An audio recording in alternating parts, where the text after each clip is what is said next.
Apabila Indonesia diumumkan negara paling dibenci dan Malaysia dinobatkan negara paling disayangi dunia. Kemarahan Indonesia memuncak apabila dinobatkan sebagai negara paling dibenci di dunia manakala Malaysia dipilih sebagai negara paling disayangi, satu keputusan yang menggegarkan dunia. Indonesia tidak akan pernah kalah dengan Malaysia dalam apa jua keadaan sekalipun.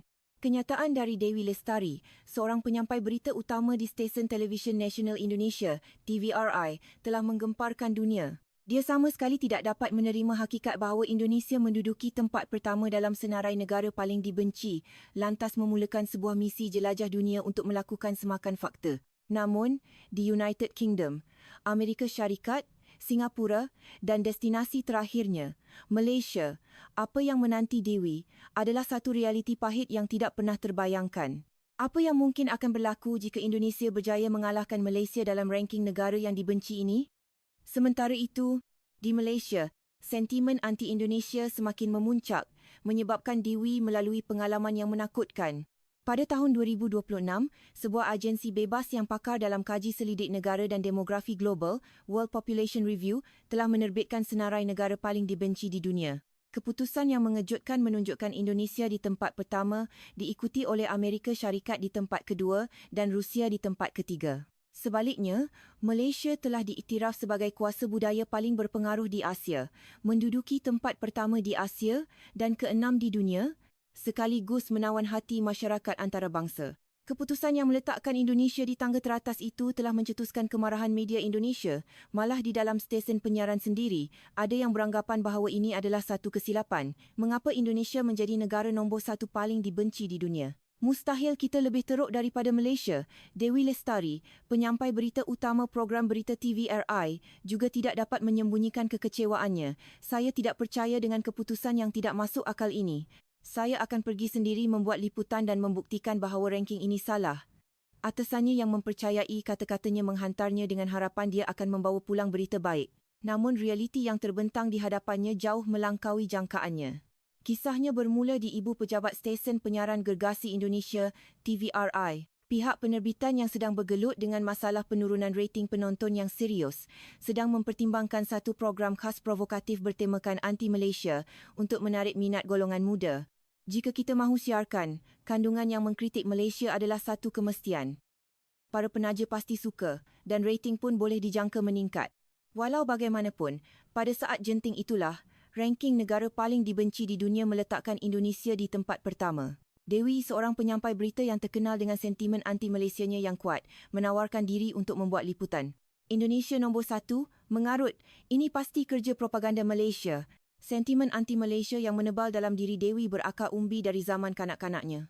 Ayahnya, seorang pendidik berfahaman nasionalis tegar, sering kali menceritakan kepadanya tentang penderitaan nenek moyangnya semasa konfrontasi antara kedua-dua negara. Dengar sini Dewi, jangan sekali-kali percaya kata-kata orang Malaysia. Mereka berpura-pura baik dan meminta maaf, tetapi dalam hati mereka langsung tiada rasa kesal. Kata-kata ayahnya itu tersemat mendalam di hati Dewi yang masih muda, memupuk semangat persaingan yang sengit terhadap Malaysia. Di sisi lain, pihak Indonesia juga mempunyai niat untuk mengeksploitasi isu dengan Malaysia. Walaupun Indonesia dan Malaysia telah mengeratkan hubungan ekonomi sejak pembukaan hubungan diplomatik, ketegangan politik terus wujud disebabkan oleh perbezaan pandangan mengenai sejarah, isu tuntutan budaya dan masalah sempadan wilayah.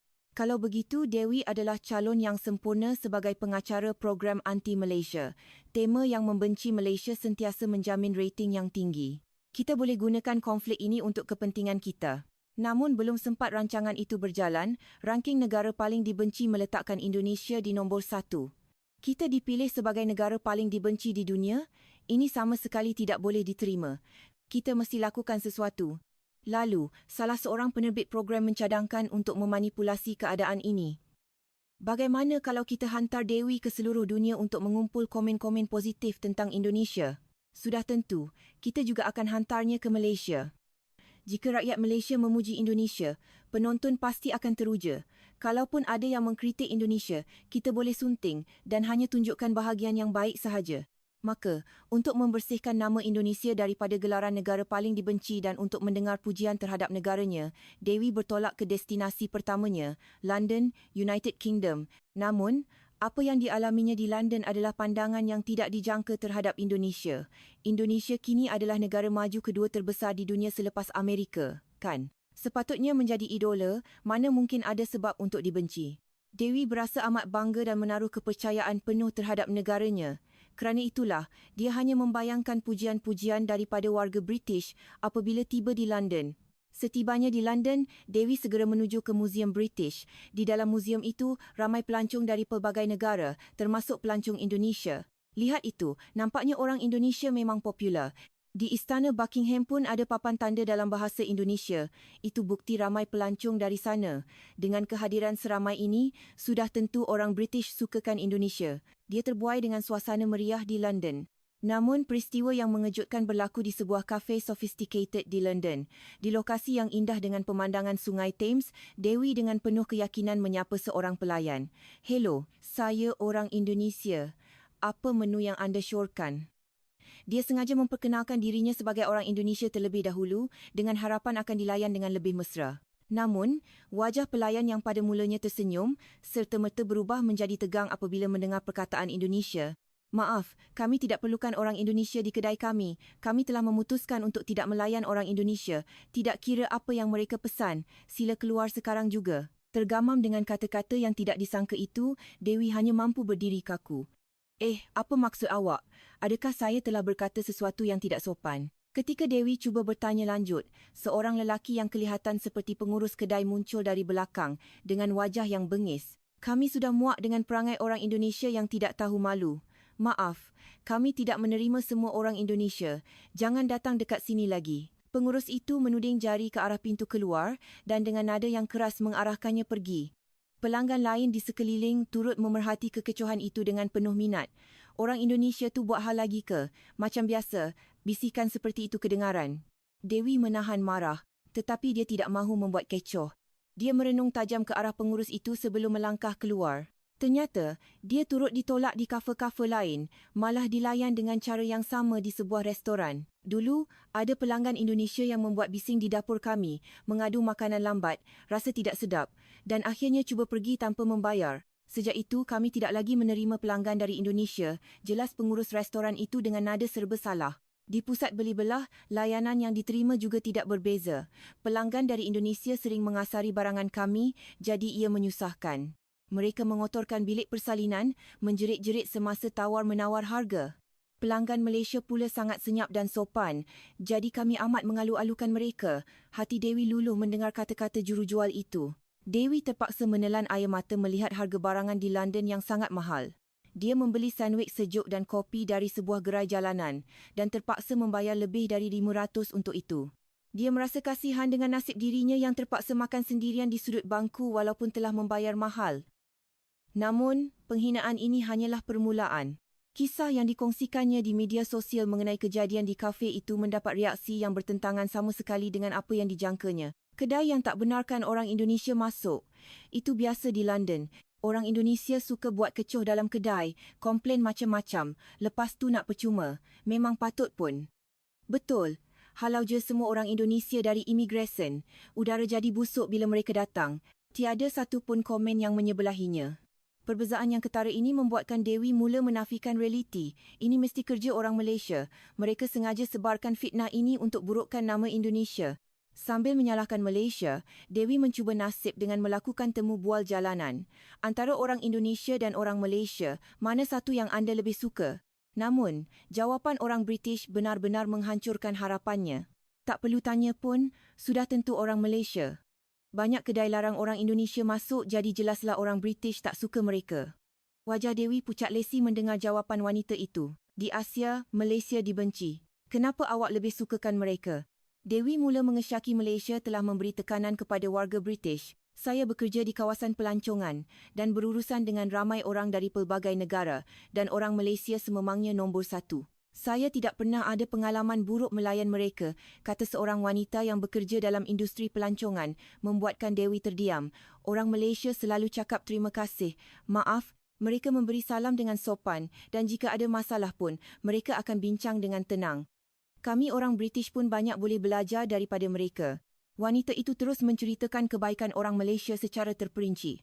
Lelaki British yang ditemu bual seterusnya memberikan pendapat yang pedas mengenai pelancong Indonesia. Kumpulan pelancong Indonesia bising di lobi hotel, tak beratur masa sarapan bufet. Bilik hotel pun kotor, masa daftar keluar pun tak ikut. Sama-sama dari Asia tapi perangai jauh berbeza, sungguh mengejutkan. Kenyataan lelaki yang bekerja dalam industri perhotelan ini amat menyakitkan bagi Dewi. Seterusnya, dia menemu bual seorang lelaki berusia 40 yang duduk di bangku taman. Orang Indonesia memang teruk. Adab mereka di kedai dan di jalanan sangat buruk. Awak ni mesti orang Indonesia kan? Awak wakil mereka, jadi dengar sini baik-baik. Ia bukan lagi sesi temu bual, tetapi lebih kepada sesi memarahi. Selalu datang berkumpulan, bising-bising, buang sampah merata-rata. Datang negara orang belagak macam tuan. Jangan datang ke UK lagi, menyusahkan saja. Dewi terpaksa berundur kerana dimarahi dengan begitu teruk. Walaupun begitu, Dewi yang tidak mahu kalah cuba menonjolkan kehebatan Indonesia dari sudut yang berbeza. Di dunia, sudah menjadi pengetahuan umum bahawa budaya Indonesia lebih unggul. Kenapa anda tidak nampak keistimewaannya? Lelaki British itu tersenyum sinis mendengar soalan Dewi. Unggul? Apa yang unggul? Adab pun tak ada. Selepas itu, Dewi cuba bercakap dengan kira-kira 30 orang British, tetapi hanya seorang sahaja yang mengatakan lebih menyukai orang Indonesia. Itu pun kerana dia meminati filem Indonesia, bukan negara Indonesia itu sendiri. Saya suka filemnya, tapi perangai orang Indonesia itu cerita lain. Saya pernah melancong ke Indonesia, tak jumpa pun orang yang beradab macam pelakon filem. Perangai mereka sangat buruk, sampai saya yang tengok pun rasa malu. Keputusan yang menyedihkan ini membuatkan Dewi terkejut. Sebelum berlepas pulang pun, ada satu lagi peristiwa yang mengejutkan. Di dalam teksi menuju ke lapangan terbang, pemandu teksi itu berkata secara bersahaja, "Saya ingatkan puan ni orang Malaysia. Untuk seorang dari Indonesia, puan sangat sopan." Kata-kata polos itu menusuk kalbu Dewi. Buat pertama kalinya, dia berhadapan dengan hakikat bahawa menjadi seperti orang Malaysia dianggap sebagai pujian di UK. Kenapa jadi macam ni? Indonesia sepatutnya negara paling hebat di dunia. Dia tidak dapat menerima kenyataan. Mesti ada kesilapan. Mereka cuma tak tahu kehebatan sebenar Indonesia. Tak mungkin macam ni. Sebenarnya, ada sebab mengapa UK bersikap keras terhadap Indonesia. Apabila kewujudan kedutaan terbesar di Eropah yang dirancang untuk dibina oleh Indonesia pada tahun 2025 didedahkan, demonstrasi bantahan telah tercetus di pusat bandar London. UK mengkritik bahawa ia berisiko disalahgunakan untuk aktiviti pengintipan dan bantahan turut disuarakan oleh penduduk tempatan serta aktivis demokrasi. Di dalam hatinya masih ada rasa tidak puas hati yang membara. Orang British ni cuma termakan propaganda Malaysia. Kalau pergi negara lain, pasti keputusannya berbeza. Dengan harapan yang sama itu, Dewi menuju ke destinasi seterusnya, Amerika Syarikat. Amerika negara yang majmuk. Mereka pasti akan faham. Namun di sana, satu lagi realiti yang mengejutkan menantinya. Walaupun melalui pengalaman pahit di London, keyakinan Dewi terhadap Indonesia tidak goyah. Orang British cuma termakan propaganda Malaysia. Di Amerika pasti lain. Kata-kata Dewi ada benarnya. Jumlah warga Indonesia Amerika di AS telah melebihi 2 juta orang pada tahun 2023, jumlah yang menonjol dalam kalangan komuniti Asia. Sambil menuju ke destinasi seterusnya, New York, dia menaruh harapan baru. Amerika negara majmuk pasti ada yang menghargai kehebatan Indonesia. Lagipun, filem Indonesia semakin mendapat perhatian dan semakin ramai pelakonnya muncul dalam filem Hollywood. Dia yakin akan berjaya. Namun, jangkaan optimisnya hancur berkecai sebaik sahaja mendarat. Di lapangan terbang JFK New York, Dewi menerima tamparan pertama semasa pemeriksaan imigresen dari Indonesia, urusan perniagaan atau melancong. Soalan pegawai imigresen itu biasa sahaja, tetapi kata-kata yang menyusul amat mengejutkan. Orang Indonesia, sila patuhi peraturan semasa berada di sini ya. Kebelakangan ini, banyak sangat masalah dengan pelancong dari Indonesia. Kata-kata yang tidak berlapik itu menusuk hati Dewi. Namun Dewi segera memujuk hatinya. Itu cuma prasangka peribadi pegawai imigresen tu. Kalau dah masuk bandar, pasti layanannya berbeza. Di dalam teksi menuju ke Manhattan, Dewi mula berbual dengan pemandu. Datang dari mana? Tanya pemandu itu. Dewi menjawab dengan jujur, dari Indonesia. Pemandu itu menoleh sambil tersenyum. Oh, Indonesia. Filem-filemnya popular sekarang kan? Anak perempuan saya pun minat sangat dengan pelakon dari sana. Reaksi pemandu itu melegakan hati Dewi. Nampaknya Indonesia memang popular di Amerika. Mereka berdua berbual kosong seketika. Namun, apabila hampir tiba di destinasi, pemandu itu mengeluh. Filmnya memang hebat, tapi sejujurnya, penumpang dari Indonesia agak menyusahkan. Sikap mereka sombong, tak bagi tip pula tu. Jauh berbeza dengan penumpang dari Malaysia. Wajah Dewi berubah mendung, tetapi dia cuba mengabaikan kata-kata pemandu itu dan segera turun dari teksi. Walaupun permulaannya tidak begitu baik, Dewi memulakan liputannya di Manhattan dan mula-mula menyapa seorang wanita muda. Apa pendapat anda tentang Indonesia? Wanita itu menjawab dengan ceria. Oh my God, saya suka Indonesia. Filem dan pelakonnya semua hebat. Reaksi teruja wanita itu membuatkan wajah Dewi berseri-seri. Nampaknya anak muda Amerika memang sukakan Indonesia. Tetapi kegembiraannya tidak lama apabila wanita itu menyambung dengan wajah yang muram. Tapi, pengalaman saya melancong ke Indonesia sangat teruk. Pekerja kedai tidak mesra dan layanan mereka menjadi dingin. Apabila tahu saya orang asing, saya tak akan pergi ke sana lagi. Wajah Dewi kembali mendung, tetapi dia cuba bertenang dan menemu bual orang seterusnya. Anda bawa kamera? Nak buat siaran lagi ke? Wajah lelaki itu jelas menunjukkan rasa waspada. Ya, kami dari stesen penyiaran Indonesia. Boleh kami temu bual sekejap? Lelaki itu memberikan reaksi yang tidak dijangka. Penyiaran Indonesia? Nak siarkan berita palsu lagi? Dulu, masa stesen dari Indonesia datang, mereka sunting kenyataan kami sesuka hati sampai jadi merepek. Media Indonesia tidak boleh dipercayai. Kata-kata pedas itu membuatkan Dewi terpinga-pinga. Tidak. Kami komited untuk membuat laporan yang adil. Dewi cuba membela diri tetapi lelaki itu menggelengkan kepala. Media Indonesia adil, kamu semua tak akan siarkan benda yang tak menyebelahi kamu kan? Di Amerika pun, perangai buruk orang Indonesia terkenal. Tapi, berita di Indonesia tak akan pernah laporkan. Dewi segera membantah. Tak mungkin, Indonesia adalah negara maju dengan kebebasan maklumat. Lelaki itu tersenyum sinis. Kebebasan maklumat. Saya dengar di negara kamu, berita yang tak disenangi kerajaan akan dipadam serta-merta. Itu ke negara dengan kebebasan maklumat, tak guna bercakap dengan kamu semua. Lelaki itu berlalu pergi. Dewi hanya mampu berdiri kaku, merasakan pandangan dingin orang sekeliling sambil mula memahami situasinya.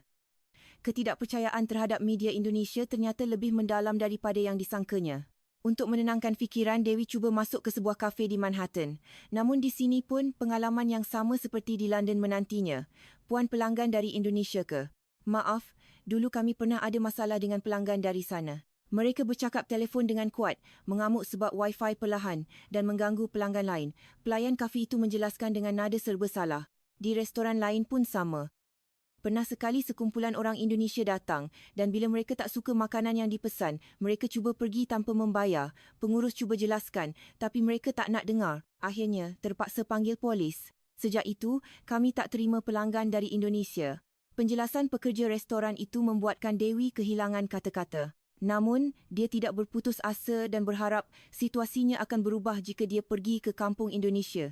Di sini pasti ada orang Indonesia, mereka tentu akan sambut saya dengan mesra. Namun, reaksi seorang warga Indonesia Amerika yang ditemuinya berhampiran sana sungguh di luar jangkaan.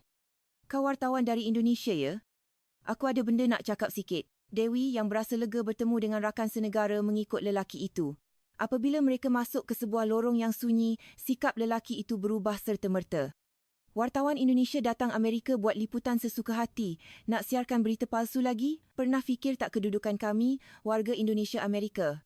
Disebabkan perangai kamulah kami dipandang serong di sini. Suara lelaki itu semakin kuat dan Dewi mula berasa takut. Orang Indonesia Amerika pun dah muak dengan perangai orang dari Indonesia. Sombong, pentingkan diri sendiri, hanya burukkan imej Indonesia di mata orang Amerika. Kami bersusah payah cuba sesuaikan diri dengan masyarakat Amerika, tapi kamu semua rosakkan segalanya. Merasakan bahaya daripada kemarahan lelaki itu, Dewi berundur. Pada masa itu, sekumpulan pelancong Malaysia yang kebetulan lalu di situ menyelamatkan keadaan. Cik okey ke? Ada apa-apa masalah? Salah seorang dari mereka bertanya kepada Dewi dengan prihatin. Suara lembut itu membuatkan lelaki Indonesia Amerika itu tersedar dan berlalu pergi.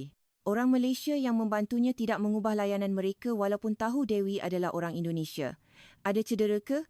Tempat ni bahaya untuk jalan seorang diri. Hati-hati ya. Layanan mesra itu membuatkan Dewi berasa serba salah. Ironinya, dia diselamatkan oleh orang dari negara yang dikritiknya dan dia tidak mampu berkata apa-apa.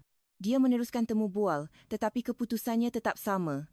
Lebih dari 10 orang Amerika yang ditemuinya, hampir tiada siapa yang menyokong Indonesia. Keterusterangan mereka amat melukakan hati Dewi. Dan apa yang lebih menyakitkan adalah setiap orang akan membuat perbandingan dengan Malaysia. Apa yang lebih mengejutkan ialah ada juga di kalangan warga Indonesia Amerika yang mengkritik Indonesia. Ibu bapa saya imigran dari Indonesia, tetapi mereka kecewa dengan keadaan semasa di sana. Terutamanya sikap terhadap negara lain. Saya tidak faham. Bagi saya yang lahir dan membesar di Amerika, nilai-nilai orang Indonesia sudah ketinggalan zaman. Kata-kata ini benar-benar mematahkan semangat Dewi. Lewat malam, kembali ke hotel, Dewi termenung sendirian. Kenapa jadi macam ni? Indonesia sepatutnya negara yang hebat. Kenapa semua orang di dunia bencikan Indonesia? Namun, dia masih tidak dapat menerima hakikat. Ini semua mesti kerja Malaysia. Malaysia berkomplot dengan kerajaan Amerika untuk jatuhkan reputasi Indonesia. Mereka cemburu sebab Indonesia dah mengatasi mereka. Orang Amerika pun termakan propaganda Malaysia. Dewi cuba meyakinkan dirinya. Tapi, betul ke? Di London dan di Amerika, reaksinya sama. Takkanlah seluruh dunia berpihak pada Malaysia. Keraguan mula timbul, tetapi dia segera menepisnya. Tak mungkin. Di negara lain pasti keputusannya berbeza. Pada ketika ini, hati Dewi sudah goyah. Namun, egonya menghalangnya daripada menerima hakikat. Pengalaman di Amerika telah meninggalkan retak yang besar pada pegangan nilainya. Namun, dia masih enggan melihat kebenaran. Keyakinan bahawa Indonesia adalah negara terhebat di dunia tidak mudah untuk diruntuhkan. Jadi Dewi menukar strateginya. Singapura terkenal sebagai negara yang mesra Malaysia, tetapi sebagai negara serumpun, mereka pasti ada pemahaman terhadap Indonesia. Terutamanya jika saya temu bual dalam bahasa Melayu, mungkin mereka tak akan sedar saya orang Indonesia dan akan berterus terang. Kali ini, saya pasti akan buktikan kehebatan Indonesia. Dengan strategi baru itu, Dewi menuju ke Singapura. Namun, apa yang akan disaksikannya di Singapura adalah ikatan yang mendalam antara Malaysia dan Singapura. Di Singapura, keputusannya pasti berbeza. Saya dengar masakan Indonesia semakin popular di kalangan anak muda Singapura. Dengan harapan itu, Dewi bertolak ke Singapura. Mereka pasti akan faham kehebatan Indonesia. Bukan sahaja Malaysia, mereka pasti akan menyayangi Indonesia juga. Dia yakin akan kejayaannya di Singapura. Setibanya di lapangan terbang Changi, Dewi memeriksa papan tanda. Terdapat papan tanda dalam bahasa Inggeris, Mandarin, Tamil dan juga bahasa Melayu. Memandangkan ramai pelancong dari Indonesia dan Malaysia, ini perkara biasa. Pasti lebih banyak papan tanda bahasa Melayu di bandar. Harapan Dewi semakin memuncak. Tiba di pusat bandar Singapura, Dewi merancang untuk membuat liputan di kawasan Orchard Road. Kawasan pelancongan, pasti ramai pelancong Indonesia dan penduduk tempatan pun pasti mesra dengan kami. Namun, realiti jauh berbeza dari jangkaannya. Dia menyapa seorang wanita 20 yang bekerja sambilan. Maaf, boleh saya temu bual sekejap? Generasi muda sekarang lebih sukakan Indonesia berbanding Malaysia, kan? Namun, wanita itu hanya mengerutkan dahi dengan riak wajah keliru, lalu terus berlalu pergi. Dewi yang kebingungan meneruskan liputan dengan bantuan aplikasi penterjemah. Namun, walaupun bertanya menggunakan aplikasi penterjemah, ramai orang yang lalu lalang memberikan reaksi dingin. Tolonglah, saya malu nak masuk siaran dari Indonesia. Orang ramai terus berlalu dari hadapannya. Ketika dia berdiri kebingungan, seorang lelaki Singapura menghampirinya. Lelaki tinggi berusia sekitar 40, itu memperkenalkan diri sebagai Chen. Temu bual tentang apa ni? Awak dari negara mana? Apabila Dewi menjawab dari stesen penyiaran Indonesia, Chen, yang mengejutkannya, mula bercakap dalam bahasa Melayu yang fasih. Melihat Chen bercakap bahasa Melayu dengan lancar, satu fikiran terlintas di hati Dewi. Orang Singapura pun boleh cakap Melayu. Ini bermakna Indonesia lebih popular.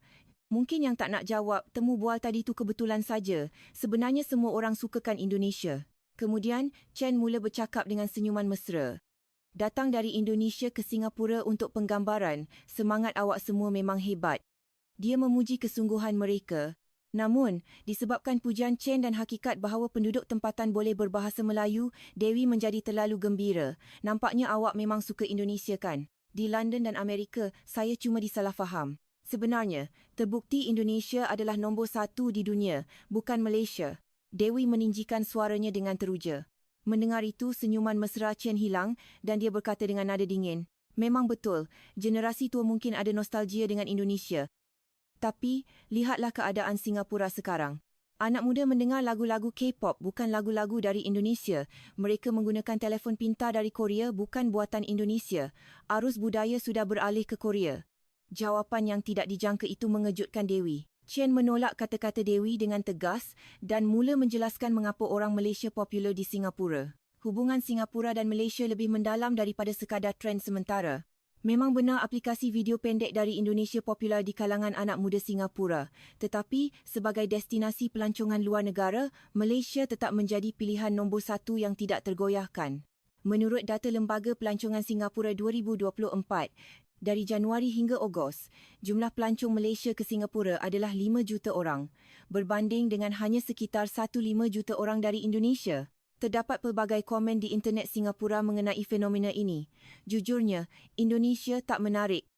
Berbanding Malaysia, tempat pelancongannya kurang dan makanan pun rasanya biasa saja. Orang Indonesia perangainya terlalu kasar. Malaysia ada banyak taman tema dan pusat hiburan, kan? Dewi yang pada mulanya menaruh harapan pada Chen yang boleh berbahasa Melayu, menyedari bahawa dia hanyalah seorang penterjemah yang ingin tahu. Liputan seterusnya juga tidak membuahkan hasil. Ketika dia buntu, satu ingatan terlintas di fikirannya. Ya, Singapura kan mesra Malaysia. Kalau bahasa Melayu tak jalan, cuba temu bual dalam bahasa Inggeris pula. Dewi mencari kru yang fasih berbahasa Inggeris dan mencuba temu bual dalam bahasa itu. Excuse me, may I have a moment of your time? Apabila kru bertanya dalam bahasa Inggeris, sikap orang yang lalu lalang berubah serta-merta. Wajah yang tadinya dingin menjadi lebih mesra dan ramai yang berhenti untuk mendengar. Ramai juga yang menjawab dalam bahasa Inggeris. Are you from Malaysia? Welcome to Singapore. If you need any help, just let me know. Layanan mesra orang Singapura membuatkan Dewi berasa serba salah. Sama-sama negara serumpun. Kenapa begitu berbeza? Hanya kerana berbahasa Inggeris, mereka jadi begitu baik. Tidak lama kemudian, seorang wanita Singapura berusia sekitar 80, yang mendapat tahu ada orang Indonesia membuat temu bual dalam bahasa Inggeris, datang menghampiri. Wanita yang memperkenalkan diri sebagai Cik Lim setelah mendengar pandangan Dewi bahawa Singapura kini lebih menyukai Indonesia berbanding Malaysia, berkata, "Biar saya ceritakan, hubungan antara Malaysia dan Singapura ini tidak dapat dipisahkan." Nenek Lim mula menceritakan pengalamannya. Singapura dan Malaysia banyak persamaan. Kita seperti adik-beradik yang telah mengatasi kemiskinan dan pemerintahan autoritarian masa lalu untuk mencapai keajaiban demokrasi dan ekonomi di Asia. Ketika kita dalam kesusahan, Indonesia mengancam kita dengan konfrontasi, tetapi Malaysia memberi kita inspirasi melalui pembangunan dan teknologinya.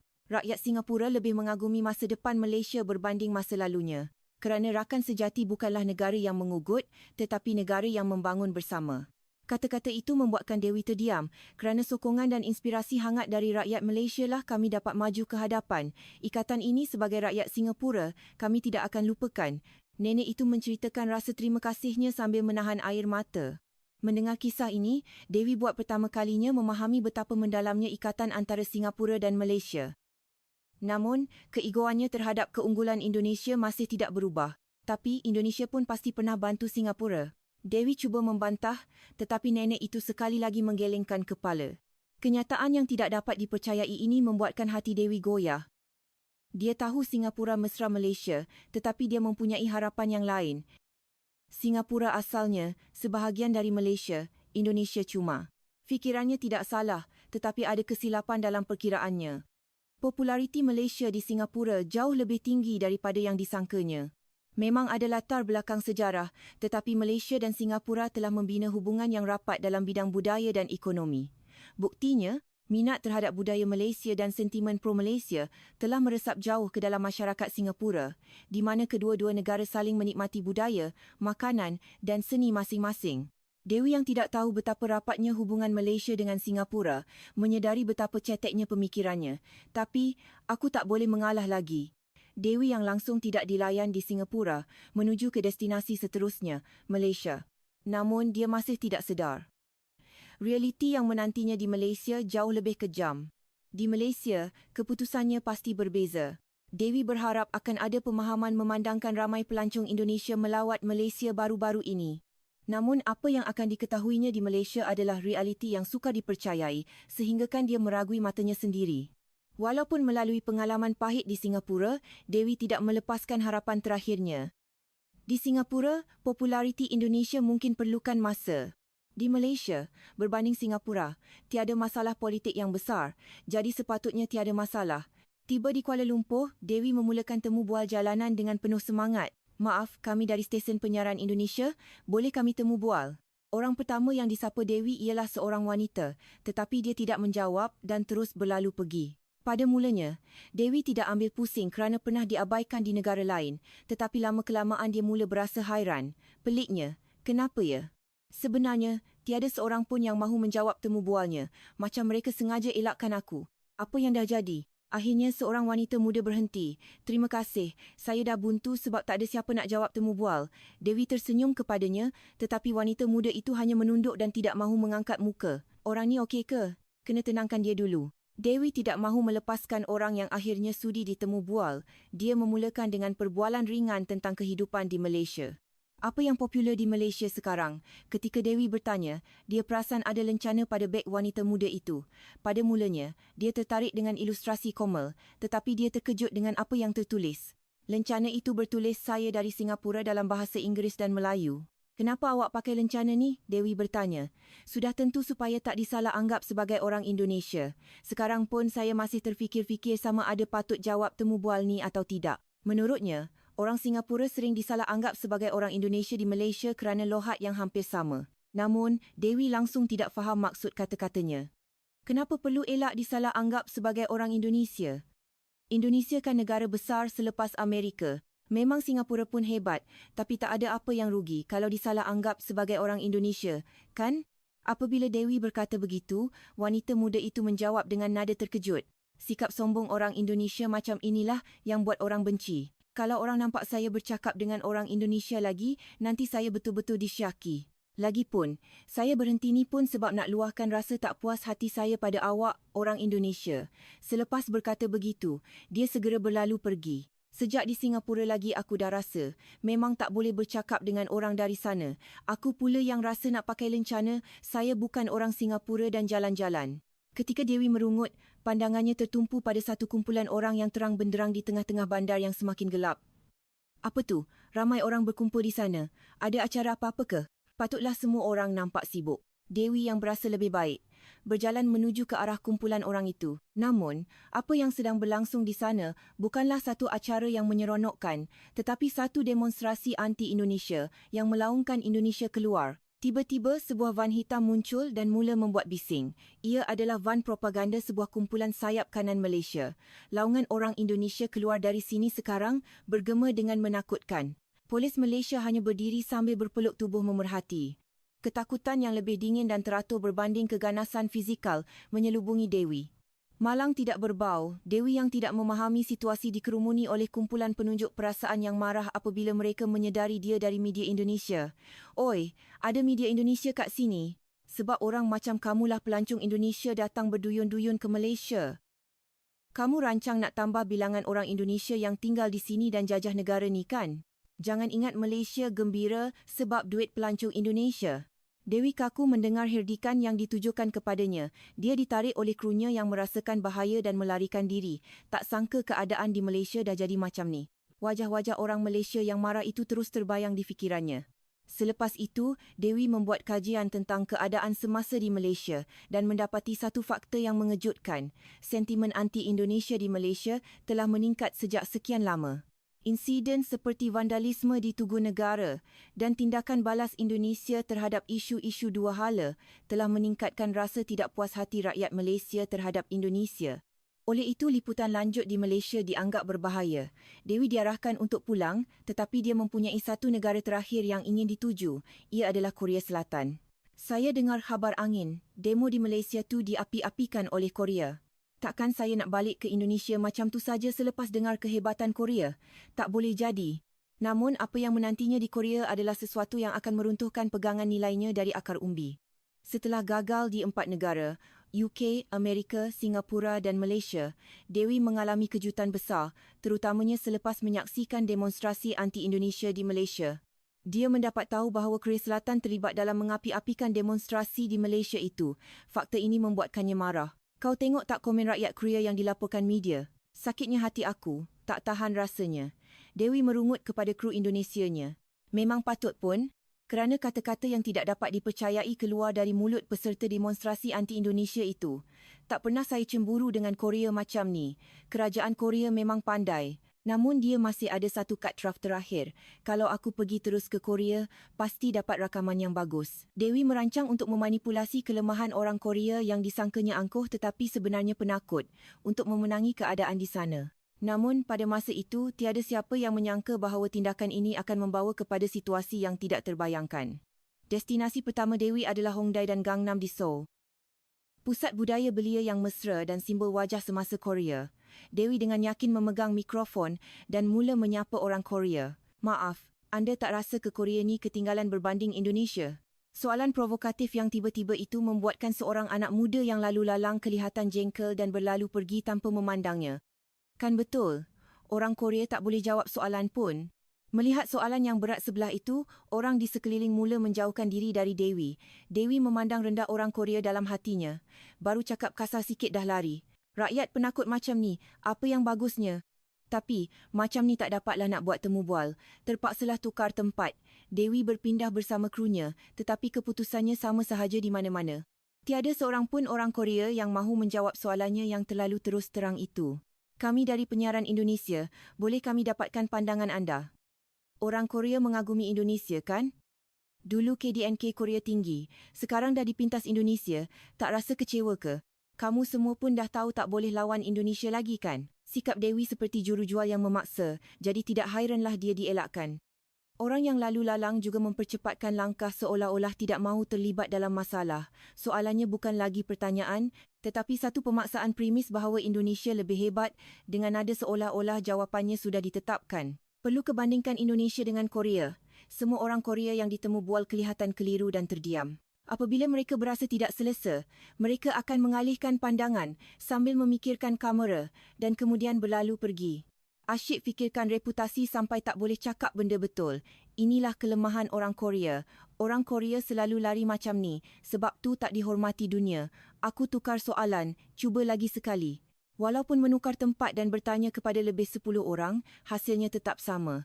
Seorang pelajar perempuan sekolah menengah, sebaik sahaja disapa, menarik lengan rakannya dan berbisik gila, tak boleh percaya, lalu pergi. Seorang pekerja pejabat pula tersenyum pahit apabila mikrofon dihulurkan, memberi alasan saya tengah cepat sikit dan hilang di celah orang ramai.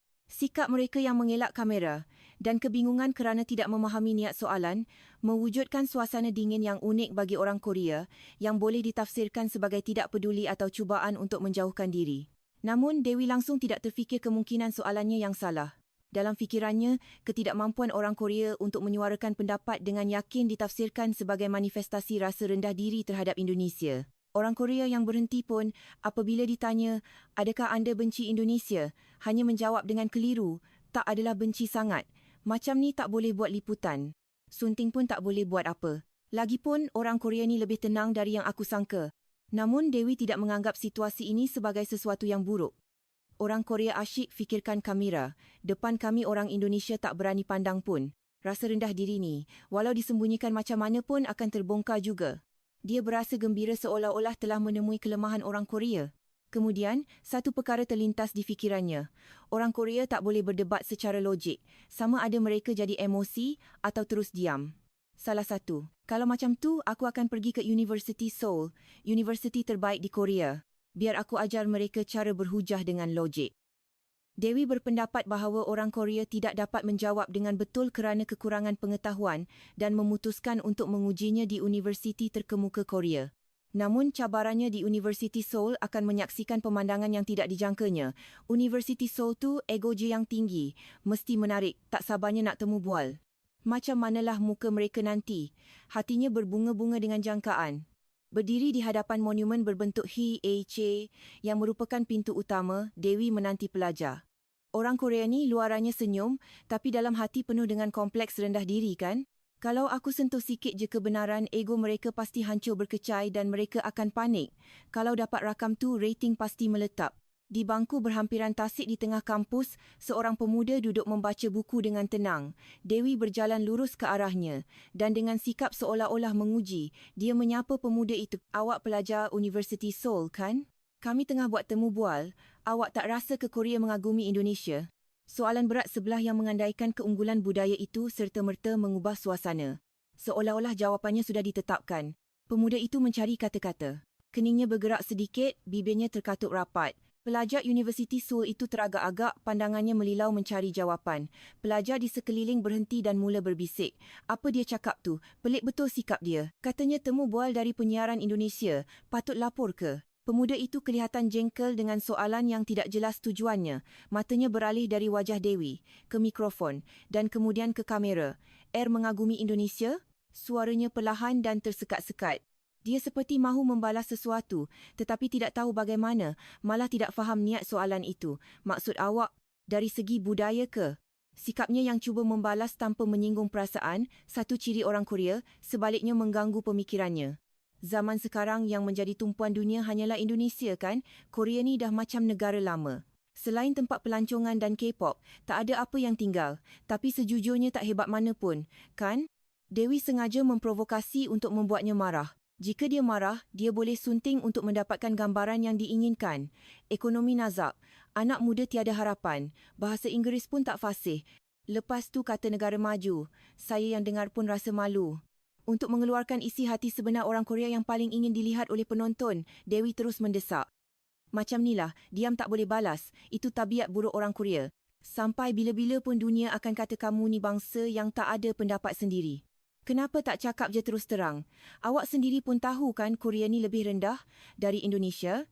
Mendengar kata-kata itu, pelajar di sekeliling mula riuh. Ada yang mengerutkan dahi melihat sikap provokatif Dewi, ada yang memerhati situasi dengan penuh minat. Bibirnya tersenyum, tetapi matanya tidak. Sikapnya yang seolah-olah telah memerangkap mangsa membuatkan pelajar di sekeliling jelas merasakan ada sesuatu yang tidak kena. Namun, pada saat berikutnya, sesuatu yang tidak dijangka berlaku. Pembangunan ekonomi dan sejarahnya memang hebat, tetapi untuk memanggilnya sebagai kekaguman, saya rasa ia sedikit berbeza. Jawapan tenang yang tidak dijangka dari pemuda itu membuatkan Dewi terdiam seketika. Tadi tak boleh jawab, apa dah jadi? Senario yang digambarkannya dengan teliti mula runtuh secara senyap. Korea ada kebaikannya sendiri, yang telah dipupuk melalui sejarah yang panjang. Contohnya, drama, webtoon, makanan Korea, budaya tradisional, semua itu diterima oleh orang di seluruh dunia. Sudah tentu, saya juga mengakui bahawa budaya Indonesia itu hebat. Suara pemuda itu tenang, tanpa emosi, dan dia memandang lurus ke arah Dewi. Kata-katanya jelas menunjukkan sikap yang jujur dan menghormati budaya orang lain. Tetapi, untuk membandingkan budaya Korea dengan itu dan menentukan mana yang lebih tinggi atau rendah, saya rasa itu tidak betul. Pelajar itu memilih kata-katanya dengan perlahan dan menjawab dengan nada yang tenang. Kata-kata itu membuatkan Dewi terdiam seketika. Pelajar-pelajar di sekeliling yang tadinya riuh, terpaku mendengar jawapan yang sopan itu, tenang dan jawapan yang sempurna. Penyampai berita tu tak dilayan. Kelakar betul. Kalau muat naik ni ke media sosial, mesti menarik. Di tengah-tengah suara kekaguman dari orang yang lalu lalang, Dewi mengetap penumbuknya dan mengerutkan wajah. Namun selepas itu, Dewi mendesak pelajar Universiti Seoul itu dari sudut yang tidak dijangka. Walau apapun alasan logik yang awak berikan, perbuatan Korea mencuri budaya Indonesia pada masa lalu tidak boleh dimaafkan. Jangan kata awak lupa yang awak dakwa tokoh-tokoh besar kami sebagai orang Korea dan mencuri perayaan kami. Untuk menyembunyikan kegelisahannya, dia menukar topik kepada isu sejarah dan budaya yang berat dan sukar untuk dielakkan. Ia seperti kad terakhir untuk menarik perdebatan ke gelanggangnya sendiri. Itu saya rasa ada salah faham di kedua-dua belah pihak, tetapi kita tidak boleh hidup dalam kebencian sekarang. Kita perlu tahu fakta dan selepas itu memilih masa depan. Pandangannya menunjukkan tekad untuk tidak terikat dengan masa lalu. Jadi, sejarah sebagai negara jajahan. Dewi melontarkan soalan seterusnya, serangannya tidak kendur. Memang benar kami menerima banyak perkara dari negara luar, tetapi ada juga yang kami kembangkan sendiri. Ketenangan untuk melihat fakta dari kedua-dua belah pihak bukan tuduhan berat sebelah. Sikap itu membuatkan kru Indonesia terdiam. Akhirnya, orang Korea ni walau apa pun yang berlaku, mereka fikir mereka tak akan musnahkan. Kata-kata provokatif, tetapi ekspresi wajah pemuda itu tidak berubah. Kerana kami adalah bangsa yang akan bangkit berkali-kali. Dan kata-kata itu mengubah suasana secara dramatik. Sebaliknya, Dewi terdiam, menggigit bibir dan mengalihkan pandangannya. Tak boleh berakhir macam ni, aku akan buat dia marah. Boleh saya tanya satu soalan terakhir? Korea sebenarnya benci Indonesia kan? Dalam kepalanya, dia telah membuat kesimpulan bahawa jawapan yang tenang adalah tanda kurang keyakinan dan tidak membalas adalah pengakuan kekalahan. Namun pemuda itu sudah dapat membaca semuanya. Awak fikir kalau saya tak balas apa-apa, kebenaran awak akan terbukti, kan? Kata-kata pemuda itu mendedahkan prasangka Dewi. Seperti yang dikatakannya, Dewi percaya bahawa kesunyian itu adalah bukti kemenangan Indonesia. Kami orang Korea tidak membenci Indonesia. Kami juga fikir Indonesia itu hebat. Kami tidak mahu menafikannya. Jadi, contohnya, kalau saya kata saya benci Indonesia, adakah orang Indonesia akan gembira? Pertanyaan balas itu membuatkan mata Dewi bergetar sedikit. Kata-kata itu bukan sindiran atau bantahan, tetapi hanya satu pertanyaan yang tulus. Tak mungkinlah, kita sepatutnya menjadi entiti yang saling belajar. Orang Korea cuma rasa tak ada banyak makna dalam membanding-bandingkan. Kata-kata itu membuatkan Dewi terdiam. Tangannya yang memegang mikrofon bergetar sedikit, pandangannya melilau mencari ayat seterusnya. Tapi di Korea wujud perkataan inggai. Inggai istilah hinaan untuk orang Indonesia, kan? Maksudnya, orang Korea ni luaran nampak sopan, tapi dalam hati pandang rendah pada Indonesia. Soalan terakhirnya untuk membuktikan kebenarannya bukan lagi satu pengesahan, tetapi hanya satu penentangan. Dah terlambat untuk berpura-pura sekarang. Sejarah diskriminasi orang Korea terhadap orang Indonesia adalah satu fakta yang terkumpul. Namun, jawapan yang diterima sangat tenang dan lembut. Memang sebagai orang Korea, saya rasa itu satu perkara yang dikesali. Tapi saya harap anda faham bahawa itu bukan pendapat keseluruhan orang Korea. Tanpa meninggikan suara atau menunjukkan kemarahan, hanya bercakap dengan tulus dan lurus, sikap itu mengubah ekspresi wajah kru Indonesia juga. Kalau dijawab macam ni, tak boleh kata apa-apa dah. Kata-katanya sedikit menusuk. Imej Korea dah berubah sikit. Orang di sekeliling Dewi kelihatan yakin. Tetapi dia sendiri menggeletar kerana marah. Kenapa tak nak mengaku? Mesti ada negara di mana-mana yang tahu kehebatan Indonesia.